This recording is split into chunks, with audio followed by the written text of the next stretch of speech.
নমস্কাৰ, মোৰ অন্য এটি ভিডিঅ'লৈ আপোনালোক সকলোকে পুনৰবাৰ স্বাগতম জনাইছোঁ।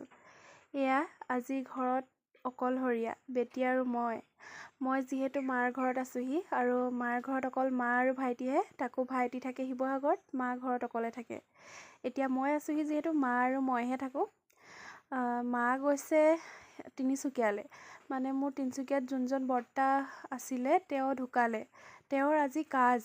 সেইকাৰণে মা আৰু বৰমাহঁত গৈছিল, কালিয়ে গ'ল। আজি সকাম আছে, কাইলৈ বা পৰহিলৈ ঘূৰিব আৰু।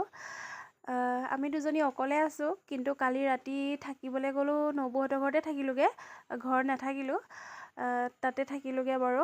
তাৰপৰা আজি দিনটো একদম নাযায় নোপোৱাই নিচিনা লাগিছে, একদম আমনি লাগি গৈছে দিনটো ঘৰত থাকি থাকি বেটিয়ে মই। আৰু এইফালে দেখিছেনে নেৰা নেপেৰা বৰষুণ, এইকেইদিন মানে বৰষুণেই দি আছে। কালি অকণমান এৰিছিলে, তাৰপিছত আকৌ দিলে। এনেও মা নথকা ঘৰখনত থাকি মানে মোৰ অকণমানো ভাল নালাগে জানেনে। মানে আগতেও যেতিয়া স্কুলৰ পৰা আহোঁ মাকে আহোঁ নহয় জানো, আৰু যেতিয়া মা নাথাকে তেতিয়াই মানে খংটো মোৰ মাথাতে উঠেগৈ। স্কুলৰ পৰা আহি যদি ঘৰখনত মাক নাপাওঁ বৰ বেয়া লাগে জানেনে। আৰু এইফালে আমাৰ বেটিজনী চাওকচোন কেনেকৈ খেলি আছে।